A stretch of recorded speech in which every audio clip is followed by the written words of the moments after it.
that the LHC now functions very well and has started up and even made some events and has been running well little before Christmas and will start again in the middle of February. All right. And then to do really serious running. So this is obviously what everyone is waiting for, and as I mentioned here, we definitely want to examine this more in detail, some of your theories and so forth. Maybe you just can give us a little bit of background first here for our listeners about Niels Bohr and the work that you guys do down at the Niels Bohr Institute, if you will. Oh, at the Niels Bohr Institute, we have groups working at some of the experiments being done at the LHC. That's not me, that's the experimentalists. We have experimentalists who really do the experiment, and they work at the intersections of the beam. This big accelerator there is a 27-kilometer ring where the particles run around, some the one way and some the other way. And this is protons, or it can be heavy ions. And then at some intersection places, they are organized to the beam going the one way and the beam going the other way are organized to collide. Mm. And this around these places where it is organized, one has built up some big instruments to measure what comes out when the particles collide, and perhaps interesting particles will come out, such as the Higgs particle we are looking for, and perhaps other particles. Absolutely, and maybe you can mention to us a little bit about the Higgs boson, or in some circles it's known as the God particle. What is this? Yeah, one calls it the God particle, yeah. But the Higgs particle is really a particle in the so-called standard model, which is the best model so far. And in this model, there is a funny feature that if you didn't have this Higgs particle, then all the other particles in the standard model, the best model for the present time, would be massless. So they, in the sense that they would have no rest mass, which really means that they would move all the time with the speed of light, 3 times 10 to the 8 meters per second. So they would always move this way if it was not for the Higgs particle. So the Higgs particle is a needed extra thing in the model in order to give them the masses which we actually have measured, so they are known. And therefore the Higgs particle is known in order that the physics should be like it seems to be. Or else something else than the Higgs particle has to take over the job of the Higgs particle and do this job instead. What is your point of view in terms of the standard model then? Do you guys have another theory, or do you go along with the standard model? Oh, there are many theories on the market, especially, for instance, superstring theory versions. They are usually some extension of the standard model. So for instance, if you have the superstring type of theory, then you will typically expect that you have, in a sense, rather 5 Higgses than 1 Higgs. You have more Higgs particles predicted to come. But so you don't really have the Higgs, but you have several Higgses, and one of them more or less looks like the Higgs. So it's very close in that sense. But there's also a type of model called technicolor models, in which you make, roughly speaking, the Higgs particle be replaced by a bound state of some, then in this technicolor model, existing particles. And these bound states can then explain more naturally that this Higgs particle, or Higgs, in this case, Higgs particle replacement, has a surprisingly small mass, or has a mass that is small, in spite of the fact that it is very difficult in the technical calculation to keep the Higgs mass small, because you tend, when you calculate corrections to the Higgs mass, to get big contributions, and then it is big compared to what the mass is. So you expect, it's very surprising that the Higgs particle is so light, because it's even difficult to keep it light as you go along in the calculation. So to me, when I'm listening to this, it almost sounds to me that something is obviously, there's a big puzzle piece here missing in order for our understanding of the universe to come together. So something is missing, and we're still looking for the evidence which is going to confirm our model of the universe. Now, do you think that we could be totally wrong? Could there be something else going on here, No, Holger? I think it is a very natural thought that this standard model is not the final model. There are actually several reasons for that. And I think most people, most physicists, expect that the standard model will show wrong already at the LHC. Yeah.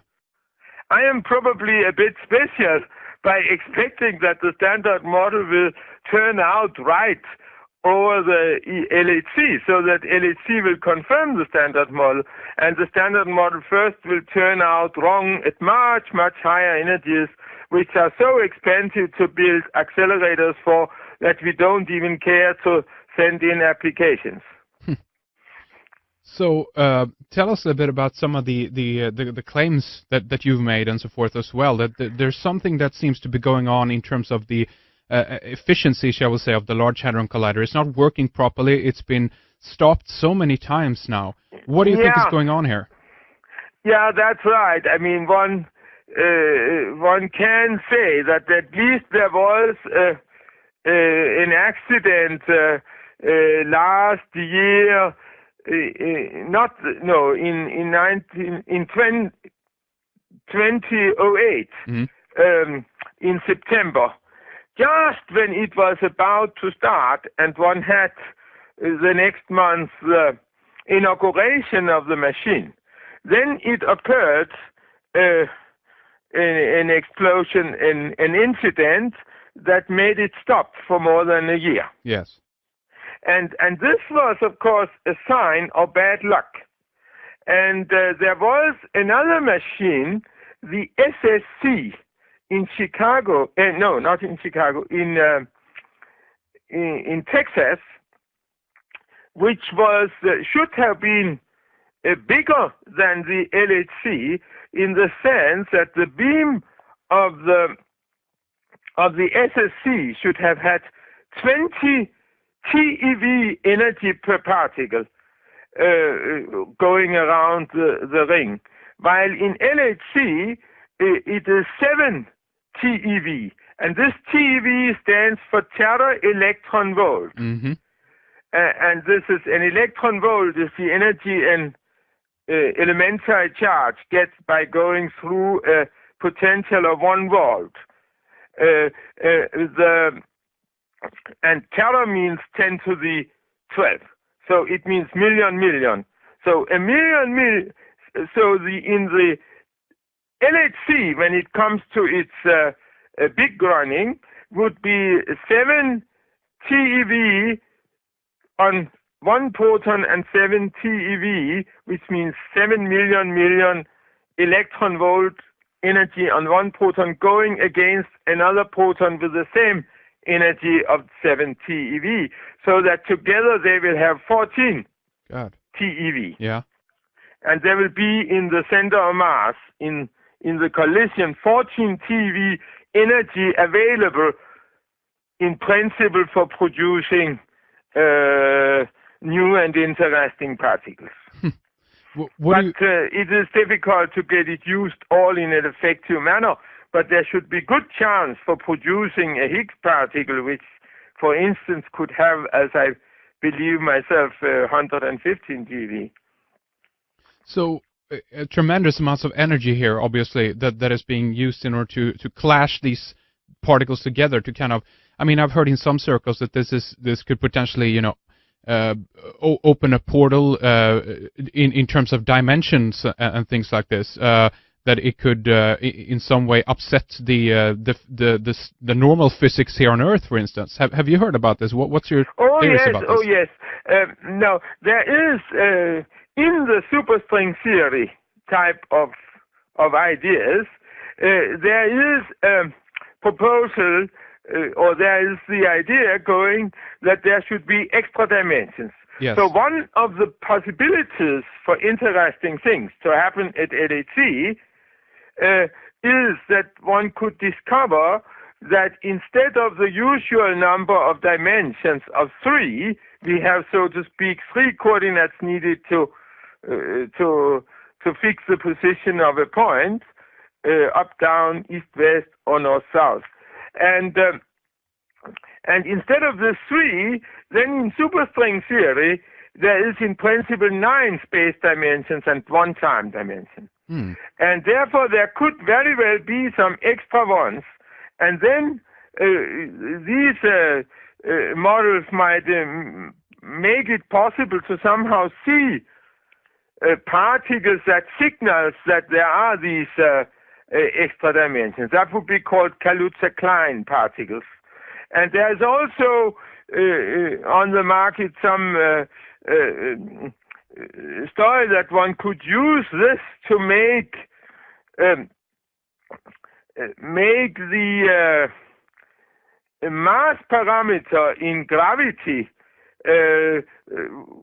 combined, gravitational constant combined with other parameters. That gives you can construct a mass which would be somehow the most fundamental mass and cause the Planck mass. And this Planck mass unit, which is somehow suggestively the best unit you could have of, if you should guess what is the natural mass unit in physics, that is a mass unit that is 10 to the 19 GeV. This is a mass of some sort of little salt corn or so. So it is a millionth of a gram or so. It's on a human scale a small mass. Yeah. But compared to the masses of the particles you can see at LHC, it's enormous. Yeah. Far too big. If you had a particle with that mass, you couldn't dream about producing it at LHC. Far too big. And the mass of the Higgs particle, which we expect it to have, we know the order of magnitude of it, so the order of magnitude we know would be about 10 to the 17, enormously much smaller than this Planck mass. And that is actually one of the very interesting problems. Why is the Higgs mass so small compared to the presumably fundamental mass? Yeah. Any answers to that? Any theories about that? Well, this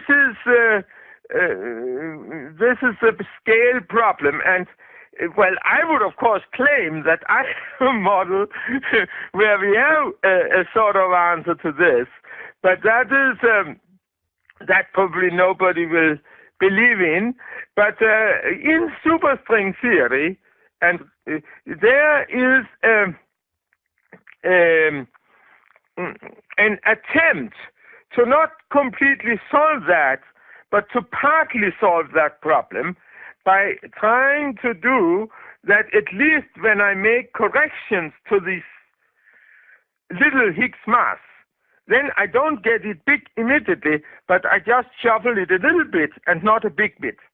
You see, if I get, even if I assumed that a fundamental parameter in the theory related to the Higgs mass was very small, then it turns that when you correct it a little bit and calculate what you should really see as the Higgs mass and the thing that you really know is small, then it would deviate a lot. So you would have to say that the parameter giving the Higgs mass should be adjusted not to be small, but to be big at a place where it would just, when being corrected, would be small. It sounds even more crazy that way, you see? It does in one way. And this last problem of shuffling it around by big quantities, this can be solved in the series which have the so-called supersymmetry, which means in the series of the type of the superstring theory. This is this aspect that gives the name super to the string theory, which is important for solving that problem. I see.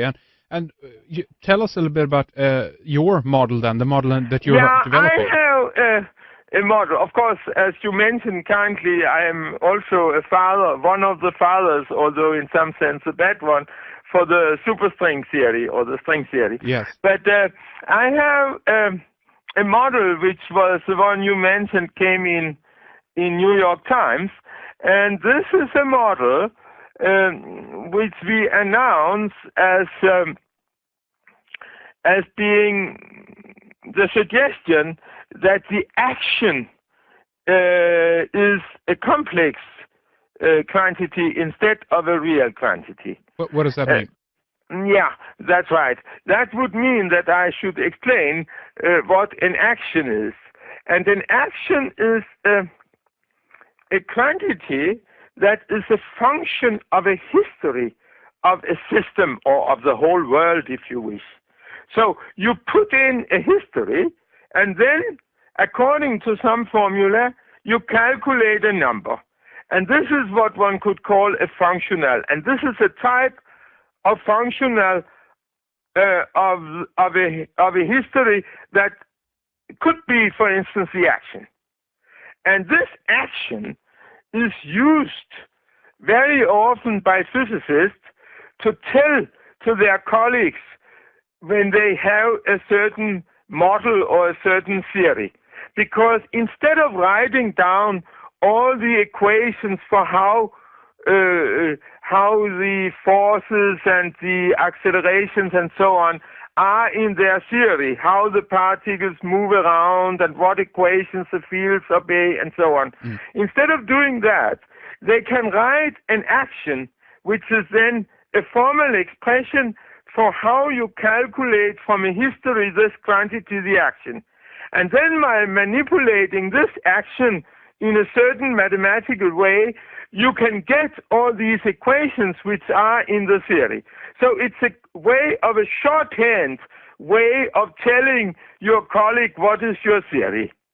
And this action is very practical in that sense, and it was invented in the, I think, 1800 numbers. It goes back to the what is now the next to foregoing century. I see. And so what does your theories about the future say here as well? Yeah, then? Now we have, now this action, I could also mention, is coming into a formulation of the quantum theory which one has to use today, which was developed by these people, Bohr and Einstein and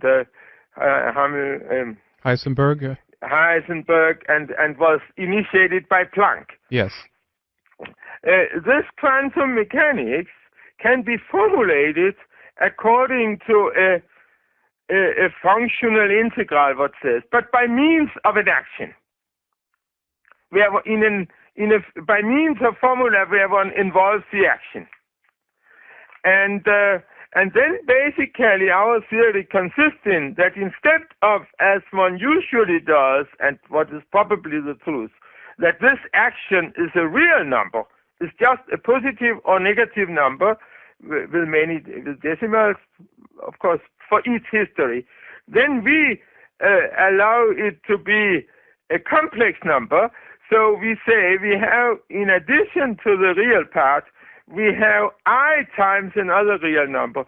And this I is a square root of minus 1. You know that complex numbers, they are obtained by essentially pretending that you can find a square root of minus 1 or of negative numbers. Mm-hmm. You know that in true real number working, square root of negative numbers is nonsense. There are no negative number multiplied by itself that gives a negative number. Yeah. But there is in the complex numbers, and then you denote these ones by means of the I. The I is a minus square root of minus 1. And in the complex number system, you can take square roots of negative numbers also, of all numbers. Mm-hmm. Mm-hmm.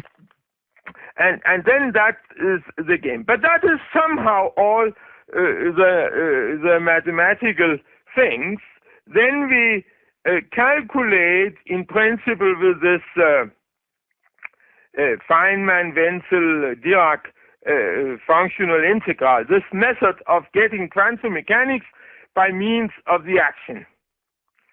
And then we have not calculated exactly, but we make a lot of speculations and so on.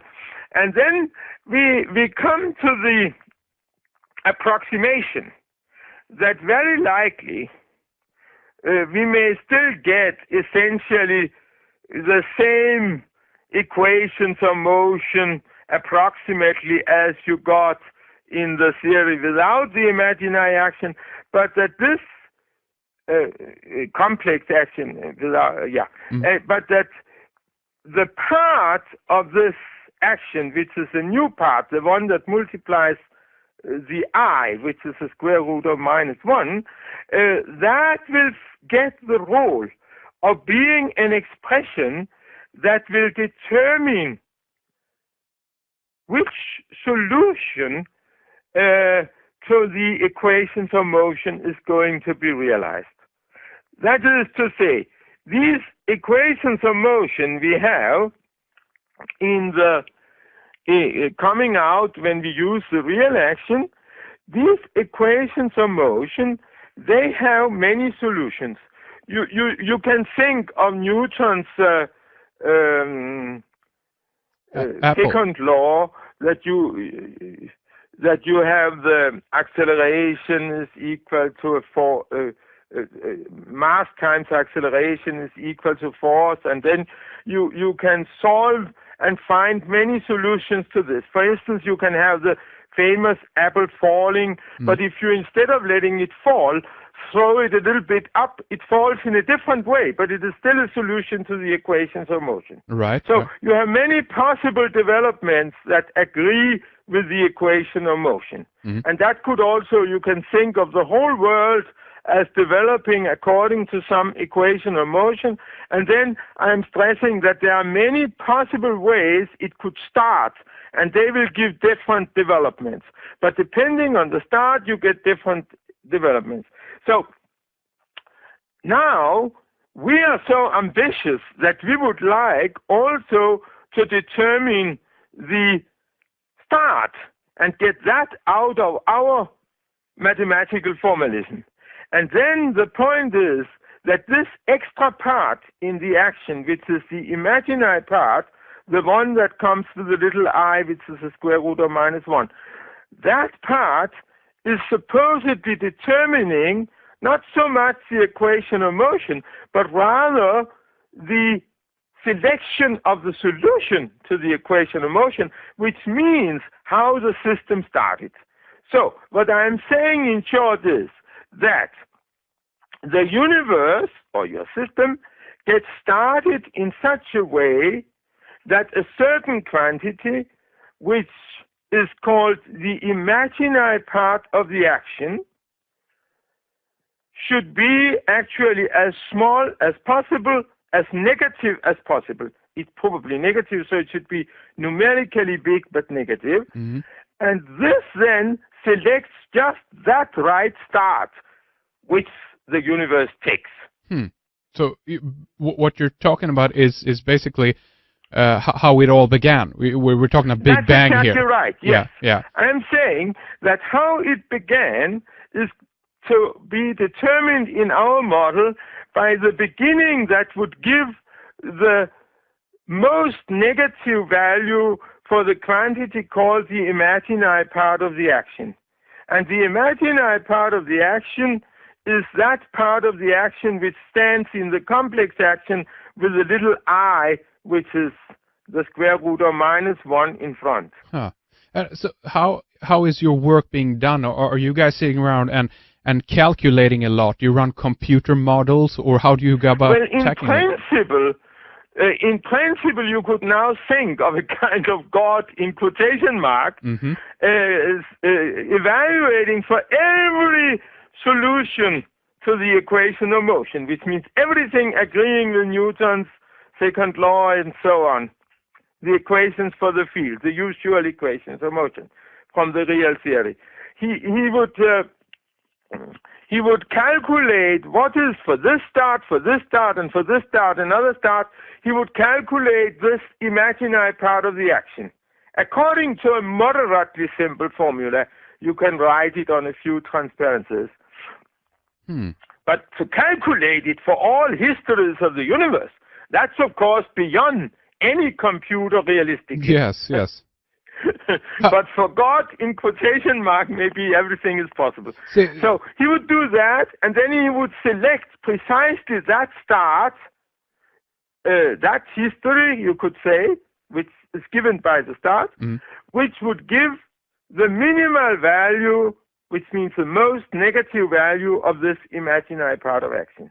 See, if we even further try to clarify this, would you say that we are talking about that this model would kind of suggest that there is a God here in the picture, that there is a force here who is guiding events, or what's the outcome of this? What's your you can say that when I talk about God in quotation mark, it really, of course, just means that this is a way of talking about our model, and this is not really God or so. Okay. But I think that this having a mechanism to determine the initial conditions, the starting conditions, in the way I have been describing, that is extremely close to a God, in a way. Yes. Because it is like having a government of the development of the universe. Because this imaginary part of the action, it does not really only depend on what goes on in the beginning, but in principle it depends on what goes on at all times of the history you put in. And the history we put in is that in terms of this creation cycle, from the terms of the Big Bang and forward, and into the future, right. the future as well. You put in the history from Big Bang, if there was a Big Bang, maybe there wasn't really a Big Bang, but whatever. Yeah. From the very beginning, whatever it was, whether there was anything before Big Bang or there was not, you put in from the start to the end, say. And then you calculate this action, which is a function of a history, I said. So you evaluate it as a certain integral mathematically, which involves what this history tells about what happens at all possible times, even including the future. So it means that this action, and that especially the imaginary part of the action, which is part of action, this action depends on what goes on at all times. It doesn't have to depend equally strongly on what goes on at all times. And if our model should not be completely out of question experimentally, we must find an explanation that it depends mainly on what goes on in Big Bang time or close to Big Bang or something like that. Yes. Because that is what it seems experimentally. But in principle, it depends on what goes on at all times. And therefore, in principle, it is like a government of the whole development of the universe. And this is really smelling very much like a god. Yeah, exactly. Because this is God's job somehow. He is the leader of the universe, and he is leading it with taking some care of all times.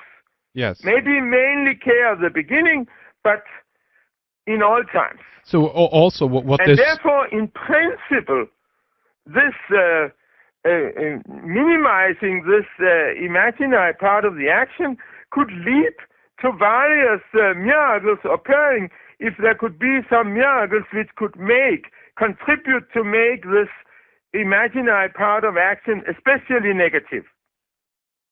So in one way here, what is happening here now as well with the Large Hadron Collider is that they're trying to recreate basically this moment from where this God in quotations then comes into the picture and sets things in order, so to speak. And what they're doing here at the LHC is they're trying to replicate this Big Bang moment, if you will.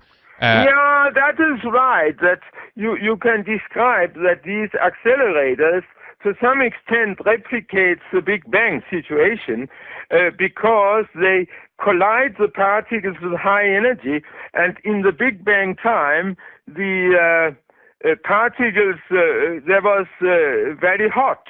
Yes. And the particles were running with big energy. So in this sense, you are reproducing similar conditions as you had in the Big Bang. Yes. And therefore, this study of the LHC is very useful for knowing what could potentially have happened in the Big Bang time. So in that way, you can say that you are learning about the time around the Big Bang, or much closer to the Big Bang, if there was one, than today. And therefore, it is a sort of Big Bang recreating machine. Yes, exactly. But it produces particles which are not so usually seen. And therefore, is now one of the particles that would be produced in this LHC contributed unusually much and strong contribution to the imaginary part of the action. Then it could be that you would make the dependence of the choice of the initial condition of the start of the universe depend very much on what goes on when you begin to play with LHC. Yeah. Much more than what goes on. It would be much more sensitive to that than what goes on today. Because it could be that some of these particles were more effective in contributing to the imaginary part of the action.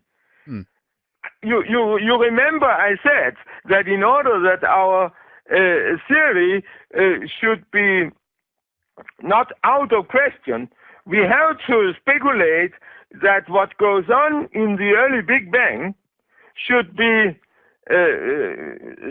or in the Big Bang time or era, so should be something more important for the imaginary part of action than most of the things going on today, because we like that the starting conditions should be mainly made to make a certain situation at Big Bang, and then it gets more and more complicated as time goes on. Yeah, exactly. I see. And this is the thing here. But now, we have a special speculation, which I think we have special arguments for, that especially the Higgs particle would contribute a lot to the imaginary part of the action. Mm-hmm. And you have then here as well a few quotes from the article from the New York Times that I want to repeat and then discuss a little bit about this, because you said basically it must be our prediction that all Higgs producing machines shall have bad luck. One could even almost say that we have a model for God, and he rather hates Higgs particles and attempts to avoid them. Can you tell us about this a little bit? Yes, I say that we have the speculation that when you have a Higgs particle present as a true particle, it doesn't live very long, but it lives for a little time, exists for a little time. Then such a Higgs particle is supposed to contribute a rather big number, which we think is positive, to the imaginary part of the action for that history in which this Higgs particle is occurring. Mm. So if a certain history has Higgs particles produced, then these Higgs particles contribute a positive and rather big number to the imaginary part of the action.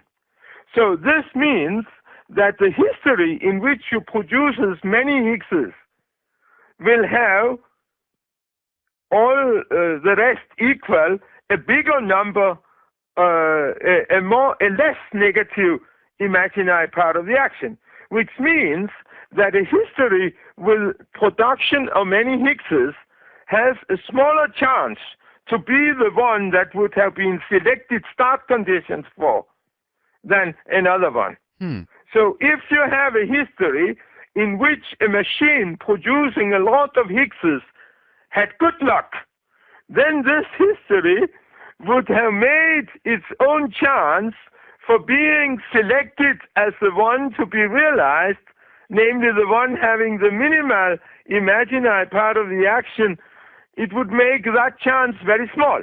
So what you're saying basically is that we are currently not living in a universe where this has happened because we can't seem to get the LHC going. Is that what you're saying, if I simplify it? Yeah, I'm saying that a universe in which the LHC goes well and produces a lot of Higgses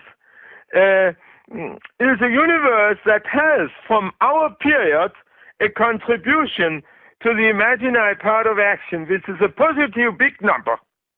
And therefore, that universe, that history, I should rather say, that potential history of the universe in which this happens is unlikely to be the winner of the game of having the smallest possible imaginary part of the action. How about that? So, I mean, what does this say about, I mean, there's different theories out there even pointing to the fact that we might be living in a simulated reality, that we might be experiencing all of this in some kind of a quantum computer simulation or what have you. Would this confirm or think that kind of things? Yeah. And in a way, of course, you can say that this God in quotation mark that looks at all solutions and uses his computer to find the one with the smallest value, that he is a bit of a simulator playing with the story, and then decides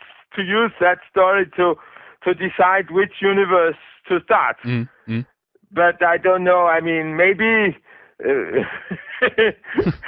maybe these kind of stories about us being simulated by somebody else, and so that's another wild speculation. Yes. And maybe we should only have one wild speculation, namely our model in the game now, and not mix them up. A bit too complex but I otherwise. think there is actually a bit of similarity with this simulation, because it is almost as if we are selected by this God in quotation mark, and that he is a sort of great computer guy sitting and playing with us. But would you? So there is, maybe you can use it as a pedagogical game. Yes. Now can we?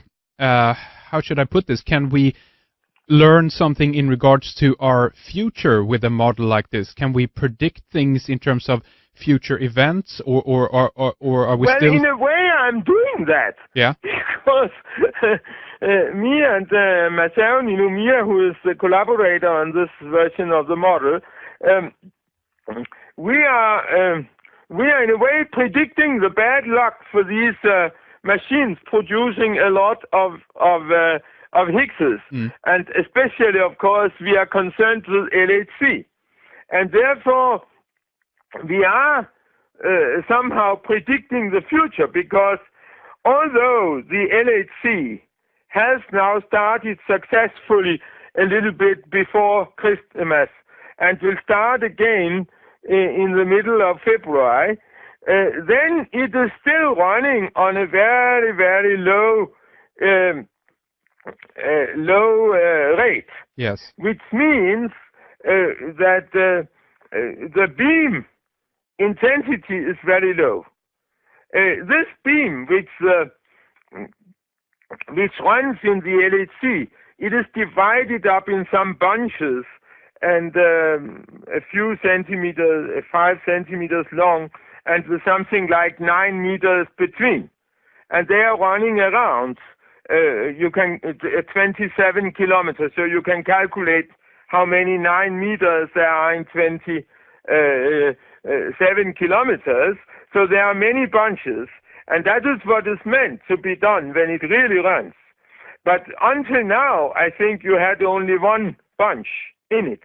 So you were running with a much lower lower intensity than it shall do in the long run. And therefore, I think until now, no Higgses have been produced so far. Yes. And therefore, there was, strictly speaking, no reason for our God, in quotation mark, to kill it as far. So he has still time to do the job. Of course, and I should also mention that there is a smaller machine in Chicago, in FNAL, Fermilab, called the Tevatron. Yes. And although this Tevatron has not seen that it has produced any Higgses, then in very great likelihood it has already produced several thousands of Higgses. Mm-hmm.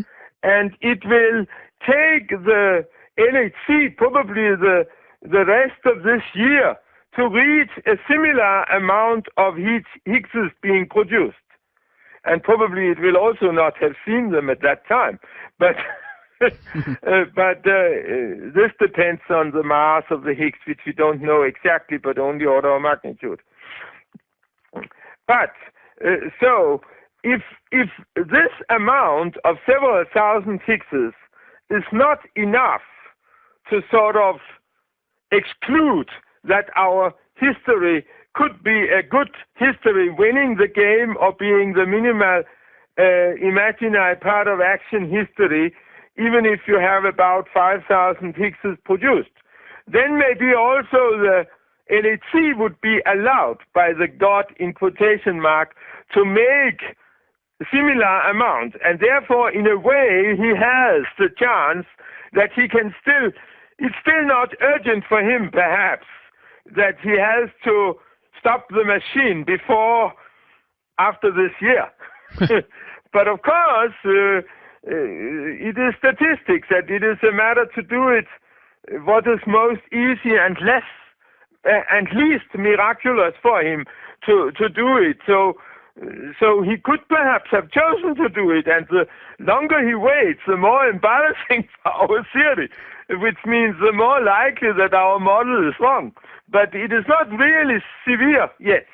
Okay. What would be severe for our model would be if this God, in quotation mark, doesn't stop the LHC before it produces as many Higgses as this machine in Texas, the SSC, meaning the superconducting supercollider, would have produced. Because if it goes beyond that, we might still put parameters in our theory and say, okay, that's how it should. But then we would lose our best example of a bad luck for a machine producing a lot of Higgses.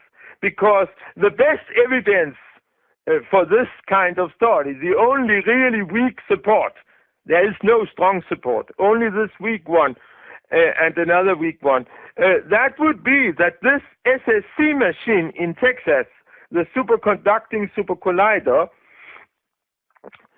did not come to work ever because it was stopped by the Congress. The budget was candied by some milliards and so on of dollars. So it got bad luck in that sense.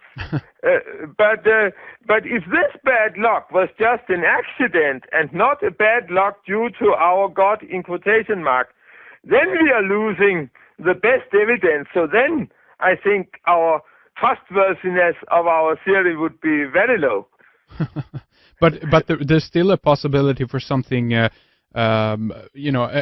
unknown variable, so to speak, to come into the picture here, where these things, where either the superconducting super collider in Texas or the LHC stops in some way, or they're not, they won't achieve what they're trying to achieve there, and that would still then give credence to your theory or your model, and it will hold up, it will stand, right? No, I mean, it gives a little bit of support of our model that this SSC had the bad luck. Yeah. This is supporting now, and it is also supporting that the LHC had the bad luck last year in September, because that prevented it so far. Yes, and there was from doing anything. So now there is still a chance that something more severe could happen. Absolutely, there was something strange that happened in terms of. I think there was. I read an article about there was a bird. They speculated why the reason why it stopped, the breadcrumb or whatever. I think that's a little bit exaggerated, but it is true that there was a bird that lost some baguette into some electricity components, and there was a breakdown of the current, and of course it also delayed the machine a little bit. Yes. But just a current fallout is, of course, I mean, the machine is, of course, made so that a current fallout will not be a catastrophe. No, that's so true. If this God, in quotation marks, should want to kill the machine, it is not enough with the bird losing a bit of baguette into the current and making a breakdown. Absolutely. Holger, what I want to do right here is take a short little break and then continue talking more with you here in the next segment. I have so many more questions for you and points that I do want to discuss, but beyond that, just to round things up here for the first segment for us, do you have any website or something like that you can give out to our listeners if they want to follow your work more closely and some of your theories and so forth? I'm afraid I haven't really made a website, but we have,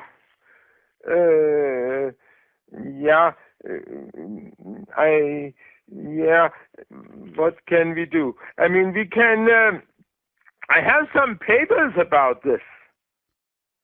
We have some articles about it, which one can read. Yes. And I have, for instance, sorry to cut you off here, but... An article meant for a more popular purpose. Yes.